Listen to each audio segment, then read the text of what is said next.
Hello everyone, welcome to sweet memories. Upcoming రివ్యూలోకి వెళ్ళిపోదాం. బాగి మనోహరి ఏదో ప్లాన్ చేసింది అని అర్థం చేసుకుంటుంది. ఈలోపు రణ్వీర్ డాక్టర్ వేషంలో ఆకాష్ దగ్గరికి వస్తాడు. వచ్చి ఆకాష్ని తీసుకువెళ్ళాలి అనుకుంటుంటే అప్పుడే కరెక్ట్గా బాగి పరుగు పరుగున వచ్చి ఇంకా ఆకాష్ రూమ్కి రీచ్ అవుతుంది. ఏయ్, ఎవరు నువ్వు? ఆకాష్ని ఎక్కడికి తీసుకెళ్తున్నావు? పెట్టు, మర్యాదగా అక్కడ పెట్టావు అని అంటుంది బాగి. ఇంకా అయినా రణ్వీర్ వినకపోయేసరికి ఒక సిజర్, అక్కడున్న ఆపరేషన్కి సంబంధించిన సిజర్ తీసుకొచ్చి, ఏయ్, మర్యాదగా చెప్తున్నా, పెడతావా లేకపోతే పొడి చేయమంటావా, వెళ్ళో అని గట్టిగా బెదిరిస్తుంది బాగి. ఇంకలా రణ్వీర్ వెళ్ళబోతూ ఉంటే కరెక్ట్గా రణ్వీర్ ఒక ఫైల్ తీసుకొని, సెటస్కోప్ తీసుకొని బాగిని కొడతాడు. ఒక్కసారిగా బాగి చేతిలో ఉన్న సీజర్ అనేది పాపం కింద పడిపోతుంది. ఇంక వెంటనే బాగి గట్టిగా రణ్వీర్ చేతులు పట్టుకొని, ఎవడురా నువ్వు, ఎవరు, ఎందుకు ఆకాష్ని కిడ్నాప్ చేయబోతున్నావని గట్టిగా లాగుతుంది. ఇంకా అలా రణ్వీర్ అండ్ బాగి ఇద్దరు చాలాసేపు ఫైట్ చేసుకుంటూ ఉంటారు. ఇది ఇలా ఉండగా అమర్ మెడిసిన్ తీసుకురావడానికి అక్కడికి ఇన్స్టిట్యూట్కి వెళ్తాడు. ఇన్స్టిట్యూట్లో సార్, ఇదిగో మెడిసిన్ అనేది డిస్పాచ్కి రెడీగా ఉంది అని చెప్పి ఇంకా అలా అమర్కి ఆ మెడిసిన్ని సబ్మిట్ చేస్తారు. సో అమర్ ఆ మెడిసిన్ని తీసుకొని అలా ఇంకా హాస్పిటల్కి రీచ్ అవుతూ ఉంటాడు. ఈలోపు బాగి మాస్క్ తీయడానికి చాలా అంటే చాలా ట్రై చేస్తూ ఉంటుంది. కానీ రణ్వీర్ మాత్రం తప్పించుకుంటూ ఉంటాడు. మనోహరి, ఏంటి వెళ్ళి ఇంతసేపు అయింది ఇంకా రాలేదు, ఒకవేళ అక్కడ ఏదైనా ప్రాబ్లం అయిందా, అయితే ఇంకేమైనా ఉందా అని ఇంకలా ఆలోచిస్తూ ఉంటే కరెక్ట్గా అప్పుడే అమర్ హాస్పిటల్కి రీచ్ అవుతాడు. అమర్ని చూసి ఒక్కసారిగా మనోహరి షాక్ అయిపోతుంది. ఓ అమ్మో, ఇదేంటి, అమర్ వచ్చేసాడు, ఇప్పుడేం చేయాలి అని ఆలోచిస్తూ, అమర్ నువ్వేంటి ఇక్కడ అని అడుగుతుంది.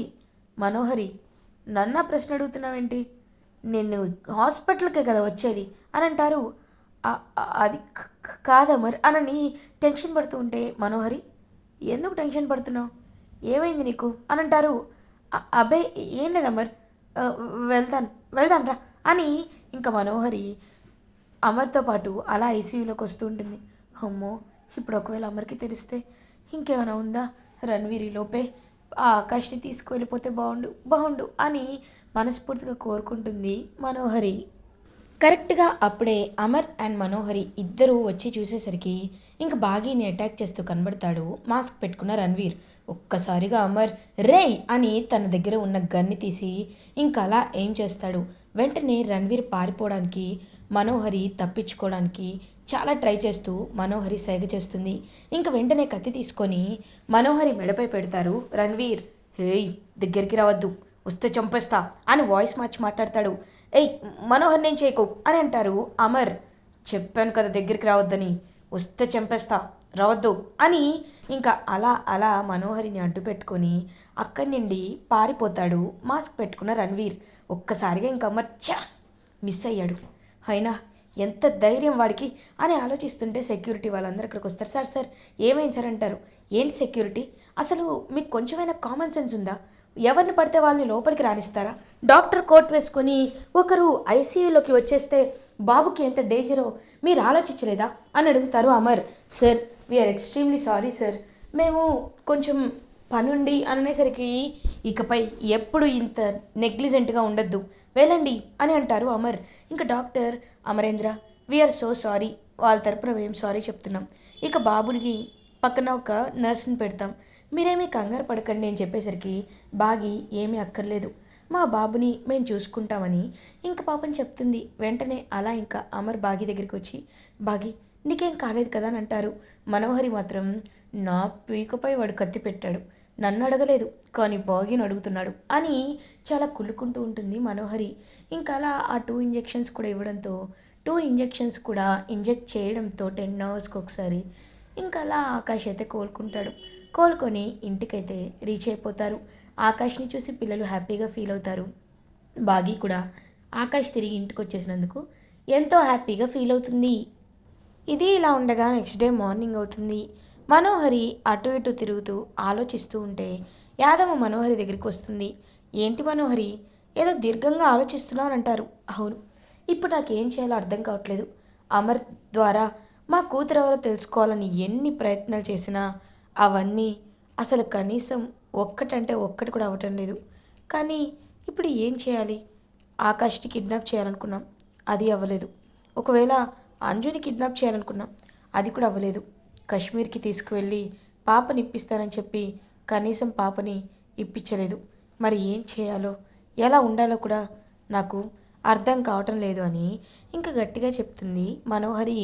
మనోహరి, అంతే, కొన్ని కొన్ని జీవితాల్లో కొంతమంది రాసిపెట్టి ఉండరు. అలాంటప్పుడు వాళ్ళ కోసం నువ్వెందుకు ఇంకా ఇలాగే ఆలోచిస్తూ ఉంటావు? నా మాట విని వెళ్ళిపో మనోహరి, హ్యాపీగా నీ ఊరు వెళ్ళిపో అని అంటుంది. హే ఇచ్చంబా, ఇంకొకసారి ఆ మాట అన్నావో ఏం చేస్తానో నాకే తెలీదు. నేను వెళ్తే అమర్తో వెళ్తాను. అమర్ని పెళ్లి చేసుకొనే నేను ఎక్కడికైనా వెళ్తాను. అంతేకాని నేనొక్కదాన్నే వెళ్ళను. నాకు అమర్ దక్కకపోతే నేను ఏం చేస్తానో నాకే తెలీదు అని అంటుంది మనోహరి. సరిపోయింది, ఇప్పుడు నువ్వేం చేసుకుంటావో నీ ఇష్టం అని చెప్పి చెంబ అక్కడి నుండి వెళ్ళిపోతుంది. కరెక్ట్గా అప్పుడే బాగి వాళ్ళ ఇంటికి రామ్మూర్తి వస్తారు. రామ్మూర్తిని చూస్తుంది బాగి. నాన్న అని వెళ్ళి హక్ చేసుకుంటుంది. తల్లి, ఎలా ఉన్నావు అని అడుగుతారు. నేను బాగున్నాను నాన్న, కానీ అని తలదించుకుంటుంది. అమ్మ, నాకు అర్థమైంది నువ్వు దేని గురించి ఆలోచిస్తున్నావో. నువ్వు ఎందుకమ్మా, ఎందుకు నన్ను వదిలి వెళ్ళిపోయావు అనంటే, నాన్న ఆయన ఉన్నారు, ఇప్పుడు కాదు, నేను మీకు తర్వాత చెప్తాను అని పాపం అలా బాగి లోపలికి తీసుకొస్తుంది. అమర్, మావయ్య గారు ఎలా ఉన్నారు అని అడుగుతారు. బాగున్నాను బాబు, అప్పటి నుండి అసలు నేను మన ఇంటికే రావడం మానేశాను బాబు. ఎందుకంటే నేను మీకు మొహం చూపించుకోలేకపోయాను. ఎందుకు బాగి వెళ్ళిపోయిందో తెలియక, ఎక్కడుందో తెలియక నరక యాతన పడ్డాను బాబు. అందుకే నేను నేను రాలేకపోయాను. ఇప్పుడు ఆకాష్ బాబుకి బాగాలేదని నేను తెలుసుకున్నాను బాబు, అందుకే వచ్చాను అని అంటారు. పర్లేదు, లోపలికి రండి. ఆయన ఎందుకు వెళ్ళిపోయిందో తను సమాధానం చెప్పటం లేదు కదా, మనం మాత్రం ఏం చేయగలం అని అమర్ ఇంకా అలా అక్కడి నుండి వెళ్ళిపోతారు. ఇంక వెంటనే ఆకాష్ దగ్గరికి వెళ్తారనమాట. పాపం రామ్మూర్తి, బాబు ఎలా ఉంది ఆకాష్ బాబు అని అడుగుతారు. పర్లేదు, ఇప్పుడు బాగానే ఉంది తాతయ్య అని అంటారు. ఇదిగో నీకు ఇష్టమని నీ ఫేవరెట్ ఐటమ్స్ అన్నీ తీసుకొచ్చాను.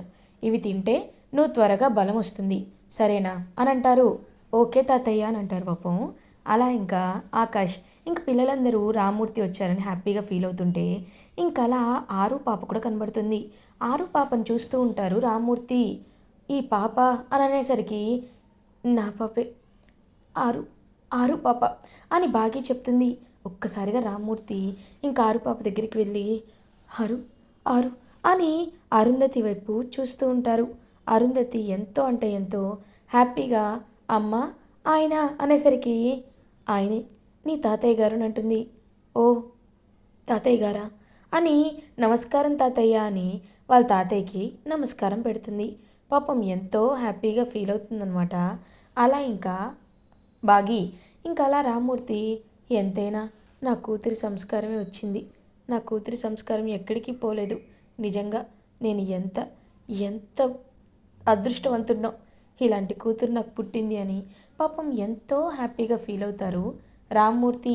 ఇంకా అలా అప్పుడే కరెక్ట్గా అమర్, నేను ఫైల్ ఒకటి తీసుకోవడం మర్చిపోయాను అని చెప్పి వెనక్కి వస్తాడు. వచ్చేసరికి, అమ్మా, ఎందుకమ్మా ఈ 5 ఏళ్ళు ఎందుకు నువ్వు అల్లుడి గారికి దూరంగా ఉన్నావు అని అడుగుతారు రామ్మూర్తి. అప్పుడే కరెక్ట్గా అమర్ వచ్చి అక్కడ వింటూ ఉంటారు. వెంటనే రామ్మూర్తితో బాగి, అంతా ఆ మనోహరి వల్లే నాన్న. అమ్ము జాతకంలో, పాప జాతకంలో దోషం ఉందని, ఆ దోషానికి పరిహారంగా అమ్ము ఖచ్చితంగా ప్రాణాపాయ స్థితి నుండి బయటపడాలి అంటే నేను దూరంగా ఉండాలని, పాప అమ్ము దగ్గర ఉండకూడదు అని అన్నారు. అందుకే నాకు అమ్ము కంటే ఏది ఎక్కువ కాదని ఇలా చేశానమ్మా అని పాపం నిజాన్ని చెప్తుంది. ఒక్కసారిగా అమర మాటలు విని షాక్లో ఉండిపోతాడు. అంటే ఇదంతా మనోహరి చేసిందా? అమ్ము ప్రాణాల కోసం, అమ్ముకి దోషం అంటకుండా ఉండడం కోసమే బాగి ఇలాంటి డెసిషన్ తీసుకుందా? ఇది నిజమా అని పాపం బాగి ఎంత నిస్వార్థ పరురాలో అర్థం చేసుకుంటారు అమర్. పోనీ మన పాపే పాప అని తెలుసా అమ్మ అంటారు. లేదు నాన్న, ఇంకా తెలీదు, త్వరలోనే తెలుస్తుంది.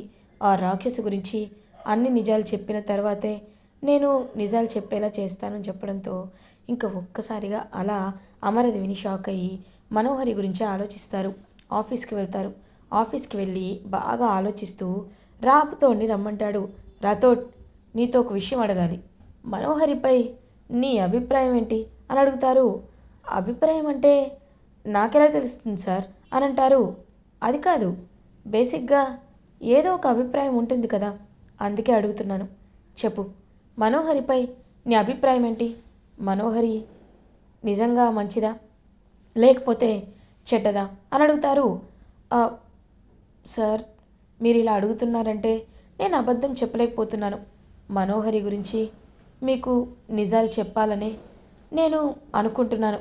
మనోహరి ఎవరో కాదు సార్, ఆ రణ్వీర్ భార్య మనోహరినే.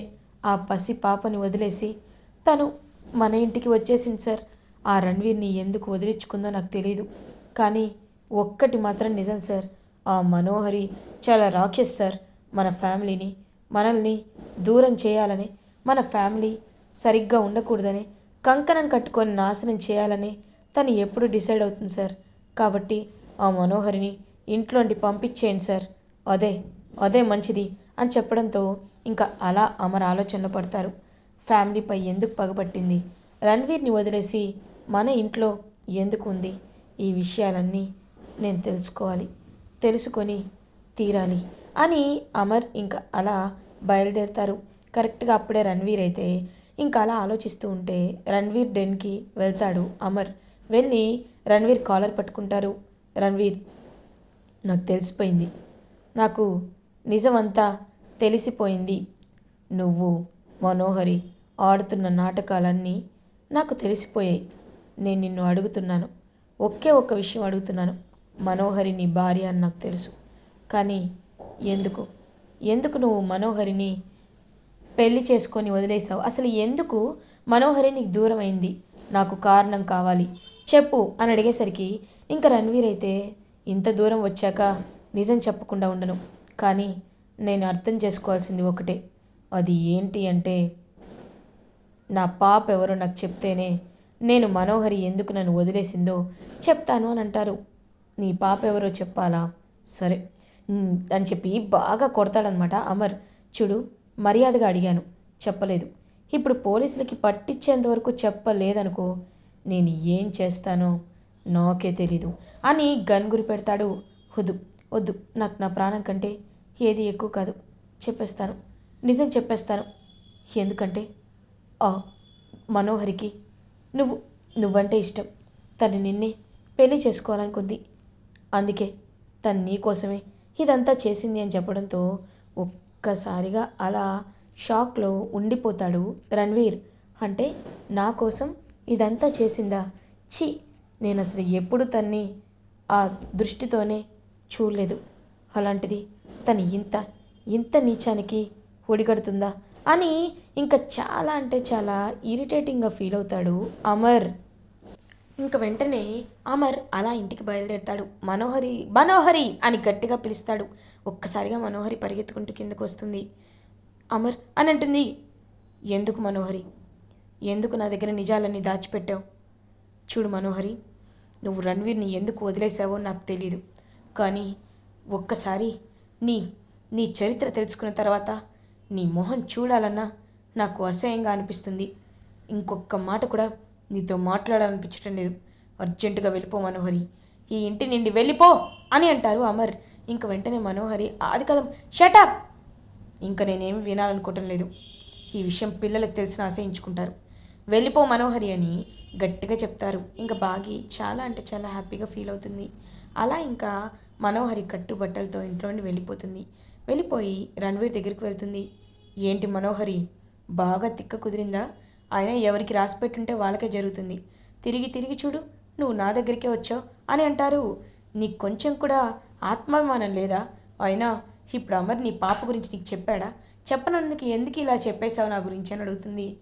పీకపై కత్తి పెట్టి చెప్పు అంటే నా ప్రాణం కంటే నాకేది ఎక్కువ కాదు కాబట్టి చెప్పేశాను. అయినా ఇదంతా పక్కన పెట్టు మనోహరి, ఇక కోల్కతా వెళ్ళడం ఒకటే బాగి. అయినా నువ్వు నాకు విడాకులు ఇచ్చేశావు, కానీ మన ఇద్దరం ఎంతైనా భార్యాభర్తలమే కదా. నా కూతురు ఎవరో నాకు ఖచ్చితంగా తెలియాలి అని అంటారు. ఆ ఇంట్లో ఉండి చేయలేని పని నేను బయట చేస్తాను. మన కూతురు ఎవరో తెలుసుకొని ఇక్కడి నుండి వెళ్దాం. నేను బాగోనప్పుడు ఎవరు బాగోకూడదు.